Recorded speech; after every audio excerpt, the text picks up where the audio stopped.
Apa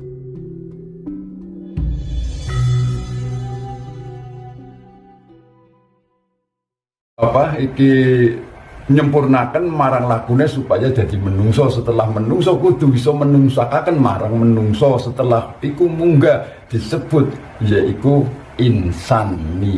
Insani, Bukan insan kamil, mukamil ora ono, insan insani. Karena insani iku globaling teges saka ciptaan alam, dari alam ahadiyat menciptakan kahanan, setelah selesai berpikir lagi menciptakan alam wahdat supaya dat itu berguna antara alam ahadiyat karo alam wahdat supaya bisa penyatuan. Akhirnya disebut alam mitsal, mudune alam wahdat. Alam mitsal itu membagi antara sukma, roh, nyawa iki. Setelah alam mitsal mlebu maring alam ajsan supaya mlebu marang panguripane sing ana ning alam dunya, kaya wiwitan, kaya banyu, kaya lemah, kaya geni, kaya angin kabeh mlebu rono. Lan mlebu ana disebut sesuai angin iku ono nang alam insani disatukan jadi kehidupan. Alam ajsan iku mlebu manyukmo marang atau manjing marang badan menungso, iya termasuk badan, segala badan disebut badan iku. Contoh kaya wit, kaya suket, kaya kuwahe. Air iku ana badane, lha kae badane keton wujude. nggih. Nah, terus niku Mbah, proses asal usule menungso niku pripun Mbah Kanjeng? Saged jenengan di udara.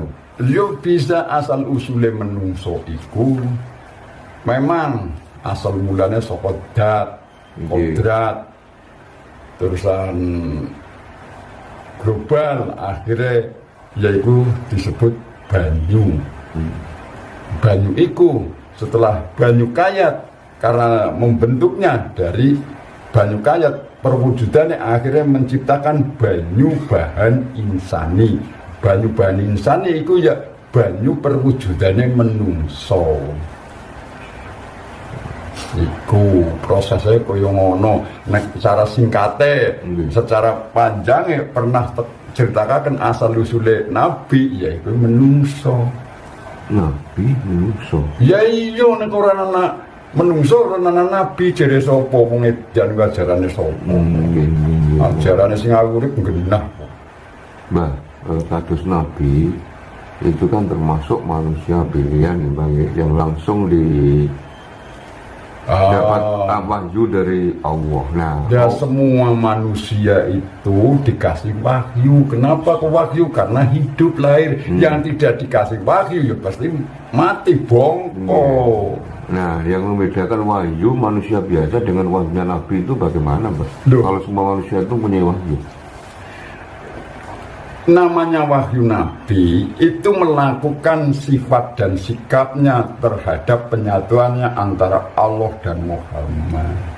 Ini bahasa kan? Iya. Untuk melakukan bahasa ini untuk melakukan antara diri kita menyatu pada Tuhan yang Maha Esa disebut Allah manunggal marang Muhammad. Iya, Gusti kawula Gusti nalika urung weruh. Nah, maksud dari Muhammad tadi itu sosok apa? Ya sosok tubuh manusia, yang kan? iya yang melakukan. Tapi kan tidak semua orang tahu perjalanan itu. Karena itu sifatnya jati diri atau diri pribadi, bukan jati diri. Aku harga diri, jati diri bukan itu. Beda. Jati diri itu adalah punya dasar kemanusiaan, keberadaban, keadilan, kesosialan bagi seluruh bangsa dan negara. Akhirnya diciptanya ya Indonesia, yaitu Pancasila. Ya, semua manusia mempunyai Muhammad, cuma ini nama bukan dari nama perorangan, ini dari nama Tuhan Yang Maha Esa, ya disebut Allah Subhanahu wa Ta'ala. Bener ora jajan dipikir kanthi jernih. Nggih, Mbak. Cuma sifat Muhammad iku kudu ngerti lampah lakune atau disebut suri tauladan, bukan ucapan suri tauladan. Suri tauladan itu harus dibuktikan secara manual, secara realitas, secara wujud. Suri tauladannya iku ana suri tauladan kan gundengi wong, ana wong main diomong, ana wong ngombe diomong, iku ya bukan suri tauladan. Bener orang suri tauladan tidak boleh, ibaratnya bahasanya anak kata-kata saya menggunakan bahasa filsafat bangsa Indonesia ya. Jadi filsafat itu jarang yang tahu, tapi ada yang bahasa filsafat ini terserah, itu hak dia karena pemahamannya cuma ngono ya, mau mulanya ono nang kono. Apabila orang melakukan kesalahan dalam hidupnya, dalam dirinya, makanya latnatullah minadzolimin wal kiamati wal kiamuhu wal akhlak. Berarti yo mati gini, yo mati segalanya, walaupun dia hidup sudah mati. Kenapa? Karena orang ketemu karo Allah subhanahu wa ta'ala, jadi ini bubar, orang ketemu. Semua sekedar Bang, semua orang bisa bertemu dengan Allah.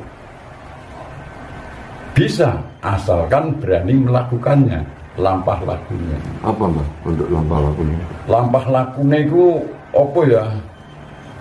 Termasuk ngajini siji marang sepadane murid. Nggih. Sekamu barangnya urip sing ono neng alam dunya. Sekabehane antara yang wujud dan tidak wujud itu harus. Nah sing wujud itu genah, tapi kudu ngerti wujude. Lah siki wujud banyu, orang ngerti uripeng banyu geger. Bener ora? Iku garap nyawane sapa kowe barang ngapal, ngerti kabeh. Sendunya sombong ora takabur, iku tandane mengenal, kenal. Tapi ora kenal go propaganda. Bukan untuk jual beli, untuk main-main tidak boleh. Makanya suri tauladan. Setelah Anda hidup di dunia, dilahirkan, selamat, jagalah hidupmu. Jaganya piye? Orang terus jaganya panganan tok ora. Ya ketika masih kecil dijaga supaya dia dirawat, supaya besar, supaya tahu tentang perilaku sesungguhnya. Pokoknya kitab urip, kitab suci itu kitab hidup. Bah, jika semua orang bisa bertemu dengan Allah, ya, jadinya Allah sendiri itu berada di mana, Bang?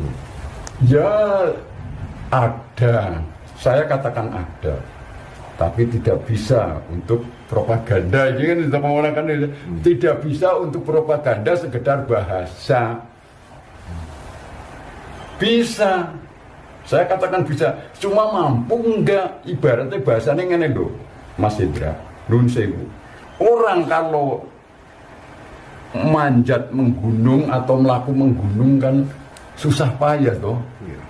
Tapi nanti kalau sudah di atas atau dibahasakan Jabarnul, sudah nggak bisa ngomong apa-apa karena sudah tahu, oh ini alam padang, ini alam urip. Aku iso urip marang uripku. Kan ngono toh. Karena sekarang banyak yang mengucapkan Allah. Saya tanya, di manakah tempat Allah? Di masjid, ternyata kosong.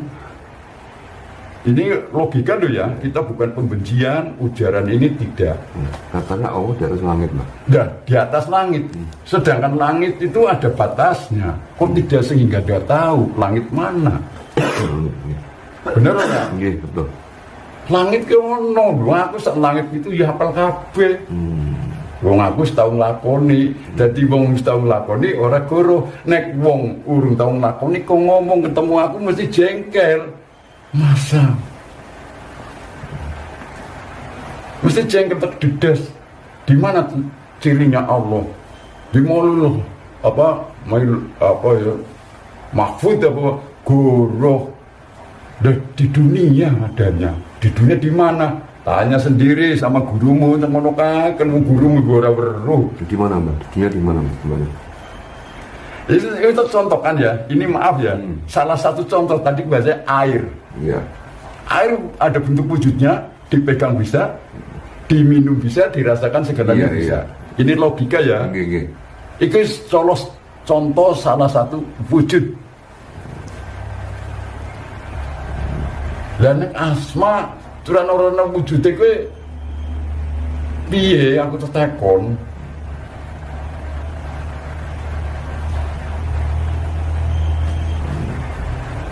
Allah itu kan asma. Asma, nggih, betul.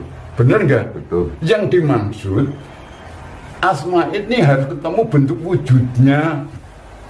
Sedikit contoh, Indra, nyun sewu ya. Sampean duwe jeneng, bener ora? Benar. Duwe jasad, terus dilahirakan jelas. Iki secara wujudnya lho. Nggih. Ana namane. Lah nek aku nyebut ora ana namane garep piye aku nyembah karo nama, tapi ora ana wujude nyembah karo sapa aku tetekon. Iki bukan ujaran kebencian, Nggih. bukan pelecehan tentang agama. Orang nono ngomong orang ngerti. Namanya Islam itu untuk keselamatan, bukan untuk perebutan, perbedaan, tidak. Contoh, namanya Islam misalkan aku garep gawe umah, kan kudu ngeliat selamat toh. Nggih. Iku jenenge Islam. Orang apapun kalau mencari keselamatan itu disebut Islam. Oh, aku keluarga, aku ndek bojo, ndek anak supaya selamat. Iki jeneng Islam, rahmatan lil alamin wal islami wal islamu wal islamku. Pung podo pinter-pinter ngomong ngono tapi ora becus takon. Bener ora? Nggih, Pak. Lho ki blek-blekan. Usung ngomong sahadat ngene takoni sahadat kuwi kaya ngene yo. Nah, sebenarnya yang benar seperti apa, Mas, syahadat itu, Mas? Sahadat sing ngajarane sing sejelasnya ya. Nggih. Biyen pernah dilakoni Syekh Mutamakin. Nggih. Syekh Ahmad Mutamakin iki yo ono tulisane. Nggih. Paham kan? Paham. Ya tak buka ya. Ini tak buka dari Syekh Mutamakin sing pernah dilakoni Syekh Mutamakin ya. Tak moco ya, marko nek ora moco, engko darane aku goro adol cocot. Bener ora? Nggih, Pak. Iki tak tegesna men paham. Punika kahanane syahadat syariat asyhadu alla ilaha illallah, tegese ingsun setuhune ora ana pangeran angin Allah pangerane. Wa asyhadu anna Muhammadur Rasulullah, tegese ingsun setuhune Nabi Muhammad dadi utusaning Allah. Bahasa siki pembaruan disebut Allah. Zaman dulu Allah. Mulane tanduran wong anyar, ler suwi ler tandurane wong anyar yo iku sing ora ngerti tapi jerene ngerti wis belajar ngaji karo sapa ngajeni karo sing urip ora ngerti karo ngajeni kekuasaan yang urip ora ngerti ngajeni karo Gusti Allah ora ngerti. Makna dari ngaji sendiri itu seperti apa, Mas? Kalau ngaji iku yang omong-omongan. Nek ngaji ini mesti nglakoni. Berarti melakukan taklim mutaklim, hormat menghormati, subosito, toto kromo, andap asor. Terus ini ngomong taklim mutaklim. Orang Islam itu punya taklim mutaklim, bukan agama ini dosa terus terang.